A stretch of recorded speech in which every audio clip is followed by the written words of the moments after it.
우리의 삶 가운데 우리 평생에 함께 있기를 원합니다.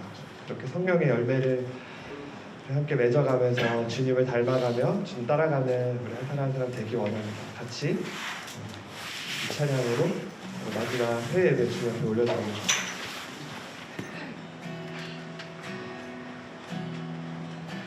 주의 자녀로 산다는 것은 불 가운데로 걸어가는 것, 그 속에서 신실하게 날 지키시는 그 손길을 경험하는 것. 주의 자녀로 산다는 것은, 주의 자녀로 산다는 것은 바다 위를 걸어가는 것, 내 온몸을 덮쳐오는 폭풍 속에서 잠잠히 주 바라보는 것. 우리 한 번 더. 주의 자녀로 산다는 것은, 주의 자녀로 산다는 것은 불 가운데로 걸어가는 것, 그 속에서 신실하게 날 지키시는 원하는 것. 주의 자녀로 산다는 것은 바다 위로 걸어가는 것, 내 온몸을 덮쳐오는 폭풍 속에서 잠잠히 주 바라보는 것, 때론 불 가운데 휩싸일 때도, 어둠 가운데 무너질 때도 주님 내 곁에 함께 하시네. 가장 가까이에 함께 하시네.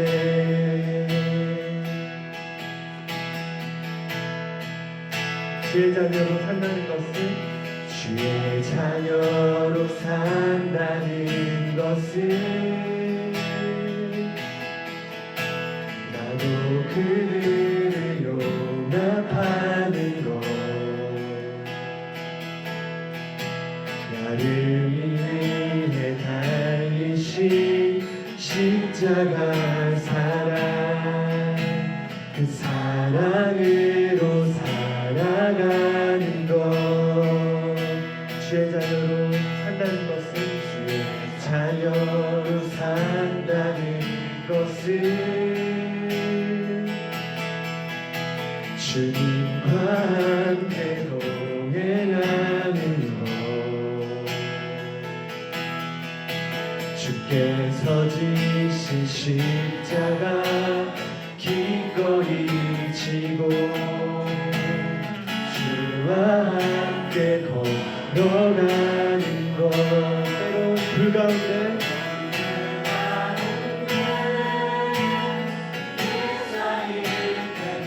폭풍 가운데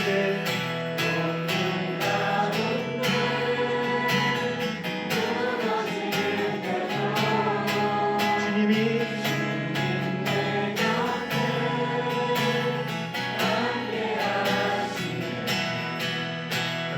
우리를 보아와 같이 내버려두지 않으시는 그 주님 약속하신 성령 하나님께서 우리와 함께 하십니다. 때론 불 가운데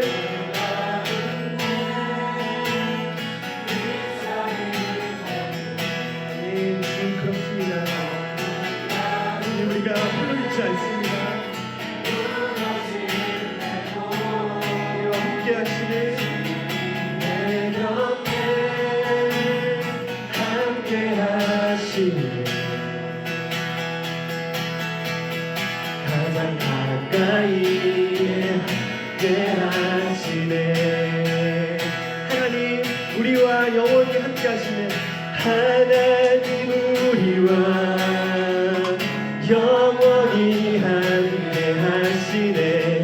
꿈없는 우리에게 그 나라 보여주십니다.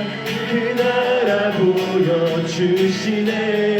연약한 자들의 친구가 되어주시고 힘없는 우리의 인생을 위로 하나님 우리와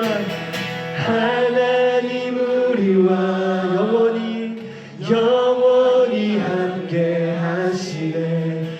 꿈없는 우리에게 그 나라 보여주시네.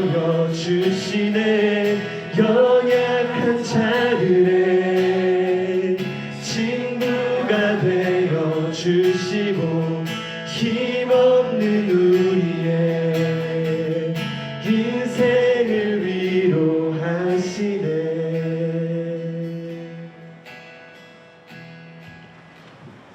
하나님 아버지 감사합니다.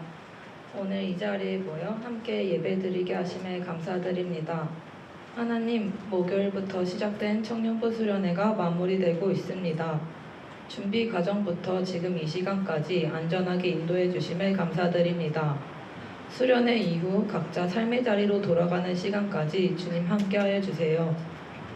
이번 여름 수련회에서는 단 하나의 열매라는 주제로 육신의 일과 성령의 열매에 대해 배웠습니다. 저희 4학년 청년부가 제약된 열매들은 버리게 하여 주시고 하나님을 사랑하고 두려워하지 않으며 삶 속에서 성령의 열매를 맺을 수 있게 해주세요. 저의 힘으로 하려고 하는 것이 아닌 모든 것을 온전히 주님께 맡겨드려 열매 맺는 삶 살아가게 해주세요. 주님, 이번 청년부 여름 수련회를 위하여 각자의 시간과 마음을 내어 섬긴 지체들이 있습니다. 임원단, 찬양팀, 조장들의 섬김을 기억하여 주시고 그들의 삶 가운데 주님의 사랑과 평안이 가득하기를 기도합니다. 그리고 이번 청년부 여름 수련회에서 귀한 말씀을 전해주신 두 분의 목사님을 위하여서도 기도합니다. 최대한 목사님과 안치환 목사님 두 분을 축복하여 주시사 두 분의 가정 가운데도 복에 복이 더하여지기를 기도합니다. 주님, 이번 청년부 여름 수련회를 위하여 함께 기도로 준비하였던 지체들이 있습니다. 기도로 수련회를 준비하였듯이 수련회 이후 삶의 자리로 돌아가서도 기도로 매일매일 살아가는 청년부가 되기를 소망합니다. 특히 이 수련회 자리에 나오지는 못하였지만 함께 기도로 동역해준 지체들이 있습니다. 주님, 그들을 기억하여 주시사 그들 영육간의 강건함을 허락해 주시고 저희가 이 수련에서 받았던 은혜들을 그들에게 흘려보낼 수 있는 공동체가 되게 해주세요. 이제 말씀을 듣습니다. 피곤하고 지칠지라도 하나님 말씀을 귀 기울여 듣게 하시고 삶 속에서 열매 맺는 삶 살아가기로 결단하는 시간이 되게 해주세요. 말씀을 전하시는 안치환 목사님과 또 함께 하시사 목사님께서 선포하시는 그 말씀이 저희 청년부 지체들 마음밭에 잘 심기게 해주세요. 마치는 시간까지 온전히 주님께 맡겨드리며 살아계신 예수님의 이름으로 기도드립니다. 아멘. 네, 샬롬. 여러분들 마지막이죠? 어제 이렇게 잠을 거의 안 주무신 분들도 계시고 한데 저도 원래 그러려고 하다가 아쉽게도 저는 설교를 맡았기 때문에 아쉽게 3시쯤에는 들어갔습니다. 여러분들 좀 피곤할 텐데 그래도 우리 하나님 말씀으로 우리 함께 영혼을 좀 깨우고 그 다음에 다시 이따 버스 또 자면 좋겠습니다. 자, 그러면 우리 함께 하나님 말씀 들을 텐데요. 우리 신약성경 누가복음 13장 6절에서 9절 말씀입니다. 신약성경 누가복음 13장 6절에서 9절 말씀이에요.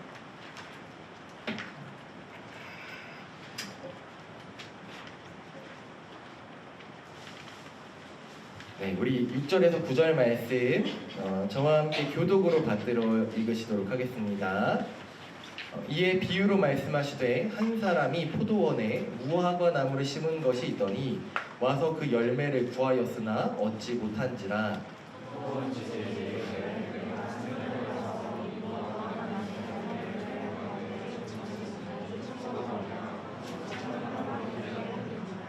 대답하여 이르되 주인이여 금년에도 그대로 두소서 내가 두루 파고 거름을 주리니 이후에 만일 열매가 열면 좋거니와 그렇지 않으면 찍어버리소서 하였다 하시니라. 아멘. 하나님의 말씀입니다. 자, 여러분 우리가 지난 이틀에 걸쳐서 열매 맺는 삶에 대해서 함께 듣고 또 배우고 기도하고 찬양을 했어요. 이제 우리가 해야 할 아주 중요한 일이 하나 남아 있는데요. 그건 바로 이 엘헤움의 정원에서 내려간 이후에 각자의 삶의 자리 가운데서 실제로 열매를 맺어가는 것입니다. 그런데 또 그렇게 막상 내려가게 되면은 또 그런 생각이 분명 올라올 거예요. 아니 근데 열매 맺는 삶이 그렇게까지 중요했나? 이거 아닌 것 같은데 내가 예수님 믿고 구원받으면 된 거지 굳이 열매까지 애써서 맺을 필요가 있을까? 그냥 안 목사님이 그래도 조금 더 강조한 거 아닐까? 지금 열매 맺는 일을 제가 첫째 날도 얘기한 것처럼 우리가 옵션으로 선택사항으로 맺어도 되고 안 맺어도 되는 그런 걸로 생각할 수가 있다는 거죠. 자, 그런데 이런 생각이 드는 이유는 우리 제가 첫째 날에도 얘기했지만 우리가 천국 가는 거랑 열매 맺는 삶을 서로 구별해 버렸기 때문이에요. 그리고 구원이라고 하는 단어를 천국 가는 것이랑 그냥 거기로만 연결해 버린 탓이기도 하죠. 근데 애당초 이것은 잘못된 생각이라고 제가 말씀드렸었죠. 성경을 보면은 구원받았다라는 말이랑 하나님 나라에 들어간다라는 말이랑 예수님을 믿는다라는 말이랑 그리고 열매 맺는다 이 네 가지는 전부 다 동일한 말씀입니다. 즉 열매 맺는 삶은요 해도 그만 안 해도 그만인 것이 아니라 예수님을 믿는 사람이라면 당연히 살아내야 하는 삶입니다. 자 그렇다면은 그런 의문이 들 수 있어요. 근데 생각해 보니까 내가 그동안 별로 열매를 맺지 못한 것 같은데 근데 열매 맺지 않고 살았음에도 내가 삶 가운데서 기도하면 뭐 다 거절됐어요? 아니잖아요. 나 분명히 열매 별로 못 맺은 것 같고 그닥 거룩한 삶을 안 사는 것 같은데도 기도하면 또 응답도 될 때가 있고 또 뭔가 살아가면서 하나님 은혜를 되게 많이 받는 경우가 있거든요. 그렇다면 그건 어떻게 된 거냐? 목사님도 사기친 거냐? 이럴 수 있잖아요. 네, 근데 그게 아니라 그건 바로 우리 주님께서 그만큼이나 우리를 참아주고 계신다라는 것입니다. 자, 오늘 본문 말씀 같이 읽은 말씀은요 예수님께서 사람들에게 하신 말씀이에요. 자, 비유인데 6절에서 예수님이 어떤 사람이 포도원에 무화과 나무 한 그루를 심었다고 합니다. 근데 이 주인이 평소에 무화과 나무를 엄청 좋아했나 봐요. 여러분 무화과 뭐 좋아하세요? 맛있잖아요. 달달하고 맛있으니까 옛날에 뭐 간식도 없으니까 이거 너무 맛있어가지고 이거 좀 열매 좀 얻어보려고 심었대요. 자 그러면서 이제 이 나무에서 열리게 될 아름다운 무화과 열매를 기대하면서 하루빨리 좀 열매가 맺었으면 하고 기다렸어요. 근데 이상하게도 오늘 본문을 보면은 3년이라고 하는 긴 세월이 흘렀는데도 나무가 열매가 있어요 없어요? 없어요. 줄기도 되게 튼실하고 가지도 굵직굵직하고 잎사귀도 더할 나위 없이 너무너무 푸르른데 싱싱하고 와 얘는 진짜 엄청난 게 나올 것 같다 하는데 정작 과수로서 과일나무로서 맺어야 할 열매가 없는 거예요. 이 무화과 나무는 열매 빼고는 쓸모가 없거든요. 근데 너무 좋은데 열매가 없어요. 화가 났어요. 주인 너무 화가 나가지고 자기 대신 농장 관리하는 포도원직이 불러다가 이렇게 얘기하죠. 7절 말씀인데요. 야 내가 3년을 와가지고 이 무화과 나무에서 열매 언제 맺히나 계속 구하고 있는데 이거 열매를 얻지 못한다. 이 나무 찍어버려라. 어찌 땅만 버리게 하겠냐? 이렇게 얘기하죠. 여러분 주인이 냉혹한 사람입니까? 아닙니다. 여러분 주인이 말은요 굉장히 타당해요. 여러분들도 혹시 텃밭을 가꿔봤다면 또는 집에서 작은 뭔가 키워봤다면은 아마 알 거예요. 저희 집에서도 아이들이랑 제가 방울토마토를 키우고 지금 이제 다 죽었지만 방울토마토를 키우고 있는데 계절이 어쩔 수 없어요. 너무 뜨거워서. 자 근데 간혹 가지 가운데 열매를 맺지 못하는 가지들이 있더라고요. 그럴 때 불쌍해 놔둬야지 이러면 안 돼요. 어떻게 해야 되냐면 과감하게 가지를 잘라야 됩니다. 왜냐면요 식물이 열매를 맺는 데에는 엄청난 에너지가 소모되거든요. 근데 열매를 맺을 생각하지 않고 그냥 어떻게 보면 양분만 축내고 있는 그런 가지는 잘라내야지 열매를 맺으려고 애쓰고 있는 가지 쪽으로 에너지가 올라가거든요. 더 나아가서 이 포도원처럼 아예 그 나무 자체가 열매를 못 맺는다면 땅의 양분을 있잖아요. 그 에너지 그거 축내버리기 전에 나무 자체를 과감히 찍어서 뽑아내버려야 됩니다. 농부라면 이건 당연한 거예요. 근데 포도원지기가 포도원 주인한테 이렇게 얘기하죠. 8절 9절인데요. 대답하여 이르되 주인이여 금년에 그러니까 올해도 그대로 두소서. 내가 두루 파고 거기다 거름을 줄이니 이후에 만일 열매가 열면 좋거니와 그렇지 않으면 찍어 버리소서 하였다 하였느니라. 자, 이 포도원지기가 지금 뭐 한 거예요? 포도원지기가 무화과 나무한테 뭐 한 거예요? 기회를 달라고. 이 나무한테 기회를 달라고 주인한테 부탁한 거예요. 지난 3년 동안은 아무런 열매를 맺지 못한 채 양분만 축내고 살아왔지만 그렇지만 1년만 더 기회 좀 주세요라고 하는 거예요. 심지어 그 1년 동안 포도원지기가 그냥 놔두지 않고 나무 주변을 두루두루 파가지고 거기다가 최고급 비료들을 주겠대요. 그러면서 어떻게든 열매를 맺도록 애써 보겠다고 얘기하죠. 여러분, 이 포도원지기가 왜 이럴까요? 왜 이러는 거예요? 포도원지기가 무화과 나무를 너무나도 사랑했어요. 이 무화과 나무를 너무너무 사랑하고 너무너무 아꼈기 때문에 그래서 정말 이 나무가 열매 맺고 주인한테 칭찬받고 그렇게 되길 너무나도 바랐기 때문에 그렇기 때문에 이렇게 기회 달라고 한 거예요. 근데 이렇게 갖은 노력을 했음에도 나무가 고집부리면서 저 막 비료도 다 주고 했는데 저 열매 안 맺어요. 이게 편해요. 열매 맺는 거 얼마나 에너지 많이 쓰이는 줄 알아요? 저 그렇게 안 살아요. 그냥 이렇게 살래요. 하고 있으면은 그때는 주인의 뜻대로 찍어 버리시라 이야기하는 겁니다. 제가 일일이 이 비유를 다 풀지 않더라도 여러분은 딱 듣고서 이게 어떤 비유인지 알 거예요. 포도원 주인은 누구시죠? 하나님이십니다. 하나님께서 우리에게 바라시는 거는요, 성령의 열매예요. 곧 삶에서 열리는 거룩한 행실들인 거죠. 애초에 하나님께서 우리를 구원하신 이유가 있는데 그 이유가 디도서 2장 14절에 나와요. 뭐라고 적혀있냐면요, 선한 일을 열심히 하는 그분의 백성으로 세우시기 위함이래요. 우리 그냥 구원하신 게 아니라 구원하신 목적이 있어요. 목적이 뭐냐면 선한 일을 열심히 하는 그분의 백성으로 살아가도록 하기 위해서 우리를 건지신 거래요. 그래서 제가 웰커밍 데이 때도 이제 그림 가지고 얘기했잖아요. 네 번째 그림처럼 죄로 망가져버린 이 세상 가운데 하나님의 샬롬을 이루어가는, 하나님의 회복을 이루어가는 그 창세기 1장에 나오는 그 사명을 회복시키기 위해서 우리를 구원하신 거예요. 근데 우리가 예수님 믿고 구원받았다 막 기뻐하면서 정작 하나님께서 우리에게 주신 그 거룩한 사명, 선한 삶이라고 하는 그 사명을 우리가 등한시하고 무시한다면 이거는 우리가 구원 목적에 있어서 부합하지 못한 삶을 사는 거죠. 조금 더 심하게 말하자면 예수님의 십자가 희생을 우리가 싸구려 희생으로 만들어버리는 겁니다. 한편 비유에 나오는 포도원지기는 누구실까요? 예수님이에요.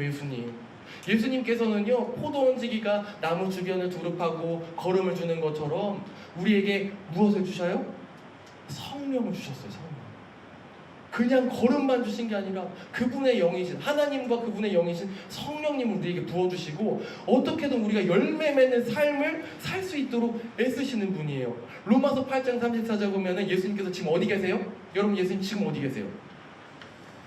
예수님 어디 계세요? 부활하신 다음에 사라졌어요. 그냥 어디 가셨어요? 부활하시고 승천하셨죠. 하나님 보좌 우편에. 그래서 여러분 사도신경에서 늘 고백하잖아요. 저 전능하신 아버지 하나님 우편에 앉아 계시다. 하나님 오른쪽에 앉아 계시는 거예요. 그러면서 거기서 뭐 하냐면요, 로마서 8장 34절에 보면 우리를 위해서 기도하신대요. 우리가 열매 맺기를 위해서 간구하고 계신대요. 전쟁에서 싸워 승리할 수 있도록 기도하신대요. 그만큼이나 예수님 우리 사랑하시며 우리가 열매 맺는 삶을 살아갈 수 있도록 갖은 노력을 하시는 거예요. 성령님을 부어주시고. 근데 문제는 우리예요. 뭐냐면 우리가 지난 이틀간의 말씀 속에서 발견했던 것처럼 우리가 하나님과 예수님의 영이신 성령님의 인도하심에 순종하게 되면은 열매는 저절로 열려요. 포도나무 대신 예수님께 붙어있으면 가지는 열매를 맺게 돼요. 그리고 그 힘을 공급받아서 열매를 맺게 되는데 우리가 예수님을 믿는다고 하면서 성령님과 정작 관계가 없고 사귐이 없고 하나님께서 기뻐하시는 삶이 무엇인지에 대해서 알려고도 애쓰지도 않고 하나님께서 기도의 시간에 너 이거 회개해야 돼 라고 분명히 말씀하셨는데 집회 시간에 너 이거 회개해라 말씀하셨는데 그날만 쿡 찔림만 받고 그 다음부터 삶에서 내려가서는 뭔 소리였지? 내가 잘못 들었나? 이렇게 살아간다면 여러분 그런 사람은 회개의 열매를 맺을 수가 없는 겁니다. 그렇게 되면 결국 이 본문의 무시무시한 말씀처럼 때가 이르게 되었을 때 어떻게 돼요? 찍히는 거예요. 찍혀버리는 거예요. 사랑하는 청년부 여러분들, 오늘 이 말씀에 비추어서 우리를 좀 돌아보면 좋겠습니다. 교회를 다니고 있는 예수님을 믿는다고 하는 우리의 삶은 어떠한 삶입니까? 아름다운 성령의 열매를 작은아마 조금씩 날마다 맺어 나가고 있는 그런 삶입니까? 아니면 입만 무성하고 정말 누가 막 겉모습은 되게 멀쩡해 보이는데 실제로는 아무런 열매도 없는 그런 허망한 삶입니까? 우리 주님께서는 오늘 본문처럼 우리에게 오늘 지금 기회를 주고 계시는 거예요. 비록 어제까지 우리가 단 하나의 열매조차 맺지 못하고 살아왔다 한들 오늘은 아름다운 열매를 맺을 것을 기대하시며 우리를 감싸고 계시고 성령의 능력을 공급해 주십니다. 그러나 결국은 뭘 요구하세요? 열매를 요구하세요. 이걸 우리가 늘 항상 기억을 하고 있어야 됩니다. 자, 그럼 우리가 어떻게 살아야 합니까? 그동안 우리의 어리석음과 고집스러움에도 불구하고 여전히 우리를 용납해 주시고 그럼에도 불구하고 여전히 우리에게 은혜를 내려주신 그 주님께 감사드리며 오늘부터는 삶에서 열매 맺기를 힘써야 되는 거죠. 여기에 대해서 오늘 말씀 듣고 또 막 지나치게 무서워해가지고 와 큰일 났다, 우리 열매 못 맺으면 어떡하지? 너무 무서워할 필요 없어요. 왜냐하면 누누이 계속해서 얘기한 것처럼 열매는 내가 힘준다고 맺는 겁니까? 아니죠. 포도나무 대신 그 예수님의 능력으로 맺는 것이기 때문입니다. 그러므로 오늘 이 수련회를 기점으로 우리 주님과 더 깊이 교제합시다. 그리고 우리 안에 있는 말씀에 대한 불순종하는 마음을 회개하라 말씀 들었지만 회개하지 않는 그런 마음들이 있었다면은 그런 고집스러움을 회개하면서 나아갑시다. 그리한다면 우리를 그 누구보다도 아끼시고 사랑하시는 예수님께서 우리가 날마다 푸르고 싱싱한 열매를 풍성히 맺어갈 수 있도록 이끄실 것입니다. 오늘 이 말씀을 마음 가운데 새기시면서 마지막 날 주님 앞에 우리 모두 다 심판대 앞에 서게 될 텐데 그 앞에 이르게 됐을 때 그분 앞에 내놓을 수 있는 아버지 기뻐할 수 있는 그런 열매들이 차고 넘치게 되는 저와 여러분이 되기를 우리 주님의 이름으로 축원합니다. 네, 우리 함께 기도 한 가지만 기도하고 제가 마무리 기도하고 축도하겠습니다. 우리 기도하실 때 이 제목을 놓고 기도합시다. 우리 정말 주님과 동행하면서 열매 맺는 삶 살기를 원합니다. 주님, 저희가 이 에레움의 정원을 내려가서도 삶 가운데에서 우리 주님 안에서 포도나무 내신 주님께 붙어 있으면서 열매를 맺을 수 있도록 인도하여 주시옵소서. 함께 그를 결단하고 제가 기도하도록 하겠습니다. 하나님 아버지 참 감사드립니다.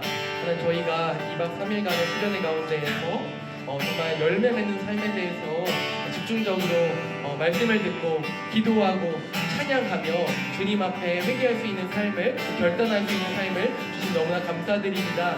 하나님, 그렇습니다. 참 저희가 믿음에 대해서 저희가 배웠을 때에 믿음과 또 삶에서의 거룩한 삶을 구별하여서 살아버렸습니다. 그러나 동전의 양면처럼 저희의 믿음이 경건과 함께 갈 수 있기를 소망합니다. 저희의 경건이 믿음의 결과가 되길 소망합니다. 주님, 정말 예수님, 포도나무 되신 그 예수님과 함께하면서 삶 가운데에서 계속해서 열매 맺게 해주셔서 이 아름다운 동산 가운데서 저희가 좀 결단하고 또 아버지 하나님 주님 앞에서 기도했습니다. 또 하나님께서 저에게 말씀하신 바들이 있습니다. 정말 어떠한 열매들을 저희가 제거해야 되고 또 어떠한 열매들을 맺어가야 되는지에 대해서 말씀해 주셨는데 그 들었던 음성들 저희가 내려가면서 다 잊어버리는 것이 아니라 그 들었던 음성대로 이제 삶의 자리 가운데서 가정 가운데서 학교 가운데에서 또 정말 회사 가운데에서 또 만나는 사람들과의 관계 가운데서 교회 가운데에서 또 섬기는 사역의 자리 가운데에서 저희가 열매들을 풍성하게 맺어나가면서 정말 아버지 하나님 주님의 심판대 앞에 서게 됐을 때에 정말 아버지 하나님 마지막 날에 정말 농부께서 기뻐하시는 주인께서 기뻐하시는 아름다운 열매들을 내놓을 수 있는 그러한 나무가 될 수 있도록 주님 인도하여 주시옵소서. 하나님 참 감사합니다. 2박 3일간 저희가 열매 맺는 삶에 대해서 평소보다 더 집중하여서 듣고 또 정말 그 말씀을 놓고서 회개하고 또 결단하며 나아갈 수 있게 하시면 너무나도 감사드립니다. 하나님, 정말 저희가 이러한 귀한 시간을 가질 수 있도록 주님께서 이렇게 저희를 불러주셨습니다. 저희가 마음 먹고 온 것이 아니라 하나님께서 마음 먹고 먼저 불러주시고 택하셨기 때문에 저희가 이 말씀을 듣고 주님 앞에서 기도하고 결단할 수 있는 귀한 시간을 가졌습니다. 이제 아버지 하나님, 저희가 이 에레움의 동산을 내려가게 됩니다. 정말 내려가서 이제 삶의 자리 가운데에서 이제 또 여러 사람들을 만나게 됩니다. 주변의 가족들을 만나게 되고 또 회사에 가게 되고 학교를 가게 되고 또 교회에서 저희가 사역 가운데 들어가게 되고 또 정말 여러 가지 일들을 하면서 일상으로 돌아갈 텐데 그 일상 가운데서 저희가 이제 하나님께서 말씀하셨던 대로 저희가 없애버려야 될 열매들이 있다면은 속히 제거하게 하여 주셨고 또 그리고 저희가 맺으라고 하셨던 그 음성이 있다면은 그 열매들을 맺어나갈 수 있는 그런 삶을 살아갈 수 있도록 주님께서 역사하여 주시옵소서. 포도나무 되신 그 예수님께 잘 붙어 있으면서 성령님의 능력으로 열매 맺는 모두가 되게 하여 주시옵소서. 그리하여 주님 앞에 서게 됐을 때 주님께서 기뻐하시는 열매들을 그렇게 내놓을 수 있는, 그래서 하나님의 그 기쁜 웃음을 저희가 함께 바라볼 수 있는 모두가 되게 하여 주시옵소서. 이 모든 기도의 제목 우리 구주 예수님의 이름으로 기도드리오며 선한 목자 되신 우리 구주 예수 그리스도의 은혜와 하나님 아버지의 다없는 사랑하심과